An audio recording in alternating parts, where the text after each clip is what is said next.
Today we are celebrating the Republic Day. This is the time to salute our Constitution. This is the time to recollect the glorious constitutional traditions of India. When the Constitution was adopted, India was facing enormous challenges in social, political and economic spheres. There were all kinds of fears and apprehensions whether democracy will survive in India. Former German Chancellor Willy Brandt said, "Islands of democracy cannot survive in an ocean of dictatorship." But India, despite all kinds of undemocratic currents around it, continued to remain a robust democratic country with all the limitations which we encounter on a daily basis. So what made Indian Constitution so great? If you look at the life expectancy of the constitutions around the world, it is just 17 years. There is an average life expectancy of democratic constitutions around the world. But Indian Constitution proved to be very robust even at the time of 75th year. So what makes Indian Constitution unique?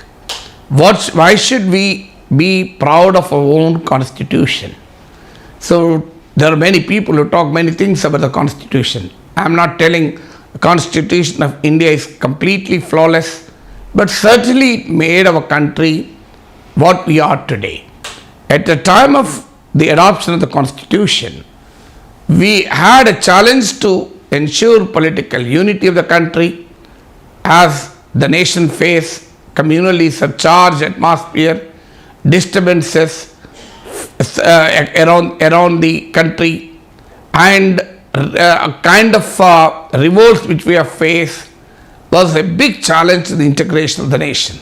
So the Constitution helped us to achieve the political unity in a disturbed country at that point of time.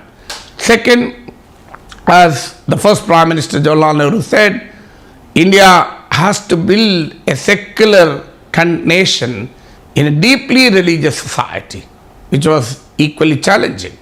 Third, we have to create robust economic structures in an impoverished country. Four, we had to create a constitutional democracy in a largely illiterate nation. Fifth, we had to build a social edifice in a multi-religious, multilingual, multicultural, multi-ethnic, pluralistic society. Despite enormous challenges, Indian Constitution made us the great. So it is not the Constitution which has failed, it is which we failed the Constitution.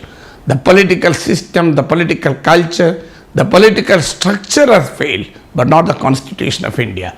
Quite unfortunately, the political class, instead of owning up their responsibility, trying to create an illusion that the problem is with the Constitution. Constitution was never the problem. It was a solution to many problems.